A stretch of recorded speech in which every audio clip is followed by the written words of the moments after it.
Hi guys, welcome to the Savvy Money Show with me, your host Sean. If you find any of today's entertainment helpful, don't forget to smash the lovely like button. Helps with the YouTube algorithm and getting the video out to more people. If you haven't subscribed already, don't forget to hit the subscribe button and bell notification.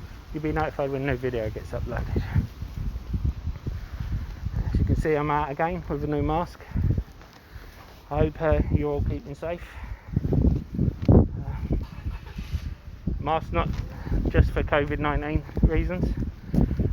My wife made it so cover up my faces. I'm sure you'll agree is worthwhile. Now,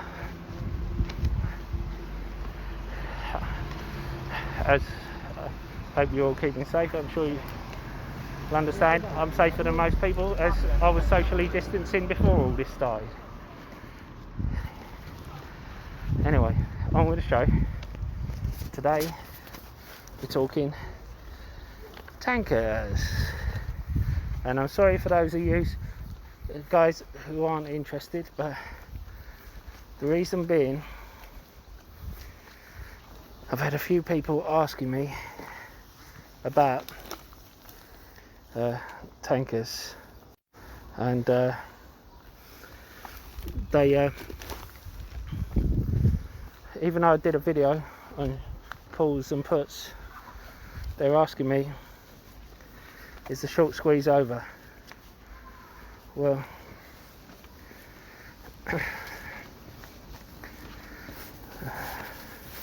thing is, if there's no more puts, then there's no more need for them to buy up shares. If there are a lot more calls than you have puts, there's no more need for them to go and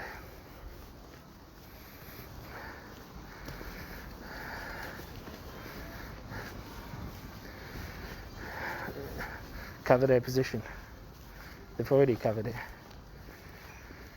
But that doesn't mean that someone isn't going to go out and buy a load more puts. Look what happened with Tesla. If someone went and spent $3.3 million worth of calls, Tesla would reach $1,500 when it was $700, and everyone was laughing him.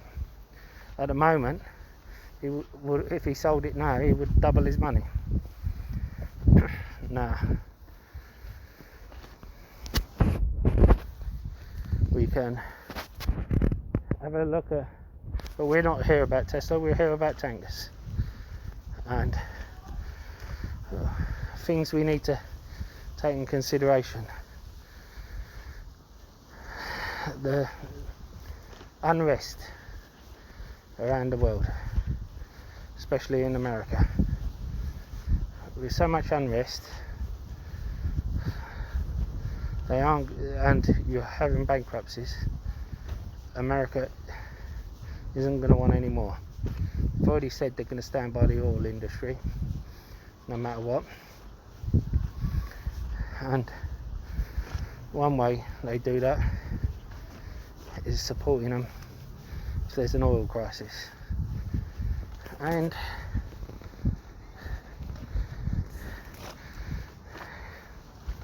we can have a look at, in the fall they reckon there's going to be an even bigger surge of coronavirus. We have to take all this into account, you know, because we just want to grow our money. Now, they have come up, I'm sorry, I'm trying to enlarge this for you. It's a bit difficult because I'm out and about. They've come up saying futures have fallen 6.3%, and demand has fallen back, and the US crude inventories rose unexpectedly by 5.7 million barrels in the week to June to 538 million barrels, which was the record, as imports were boosted by the arrivals of supplies bought by refineries when Saudi Arabia flooded the market March and April. Now, I said when I began this tanker stock talk that Saudi Arabia was going to bring in huge amount of oil, more than there was in the tankers off of California. Someone asked me, why don't they just refuse it if we've got so many? They can't, because if they refuse it, the whole oil industry will collapse.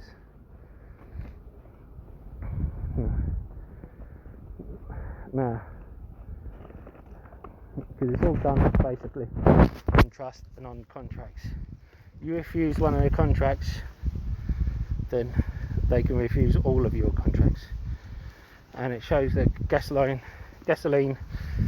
stockpiles grew more than expected to 258.7 million barrels, which include diesel and heating oil as well. Rose by 2.6 million barrels, although this increase was smaller than in previous weeks. It's adding pressure to prices, and the Federal Reserve said unemployment was set to reach 9.3% at the end of 2020, and it will take years to fall.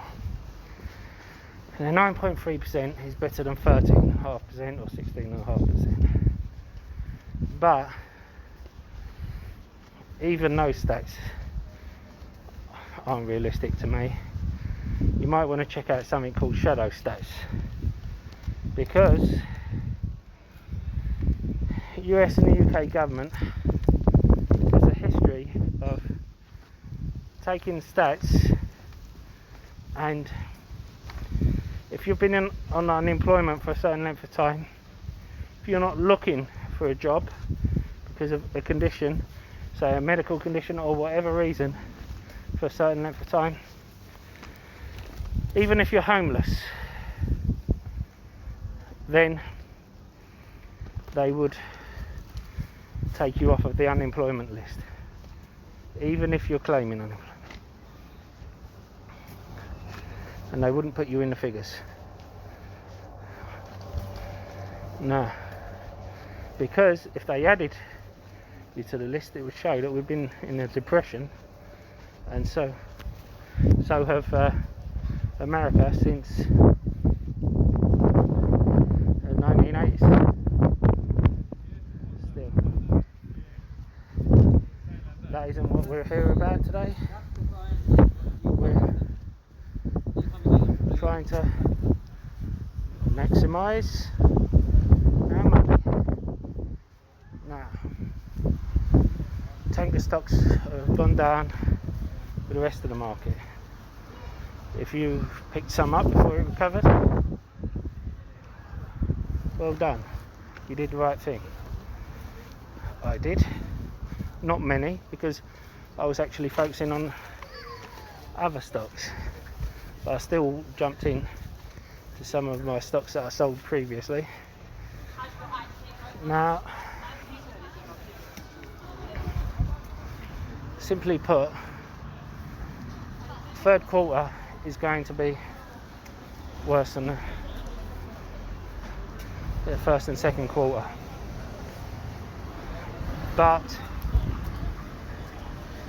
what you have is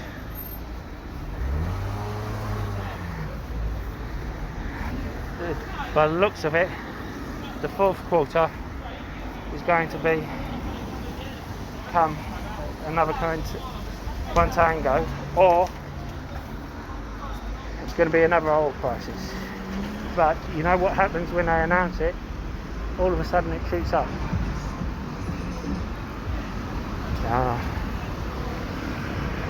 If you hold oil tanker stocks, I wouldn't sell them. I would hold. I did a video before showing how with NAT they expect the end of the year and next year not to be as good as the year after, because they'll be paying off debt and they'll be doing the dividend, and that's the right thing. But also, if you remember, I did a video showing how the tanker rates for NAT have dropped back to pre-oil crisis rates, so, and actually declined. They used to be 25,000 and now they're at 14,000. So hopefully NAT, that's for the Suez Max, hopefully NAT has got all their tankers on long-term contracts when they was at 60,000, 70,000 a day. If not, they're going to lose out. DHT, Frontline and Euronav, who have the VLLC, their tanker rates have dropped to 50,000 from 100,000. Okay. Now, that is 50% drop from the highs, but it's still a 50% increase from pre-oil prices. So, it's,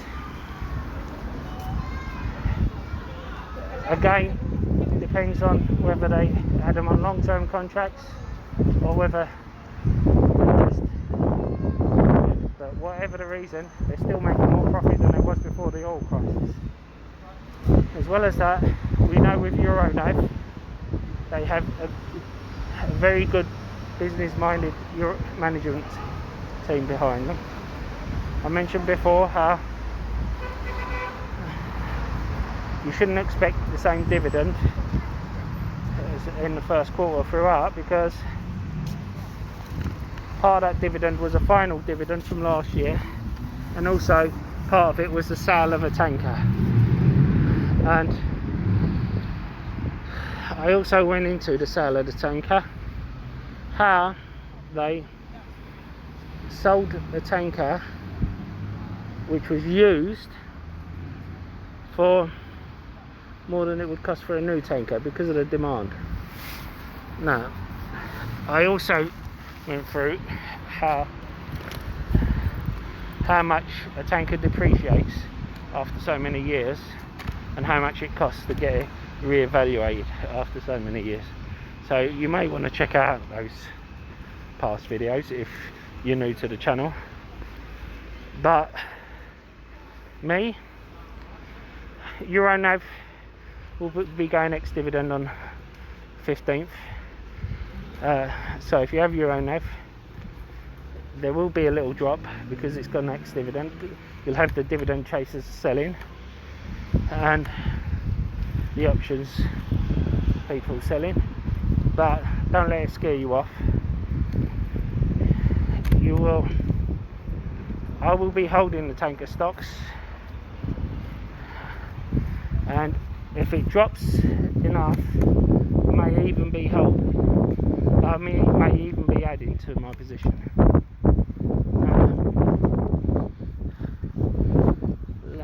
Let me know in the comments box which tanker stocks you have and whether you'll be selling, holding or buying more. And don't forget to hit that like and subscribe button, and I'll see you in the next video. Goodbye.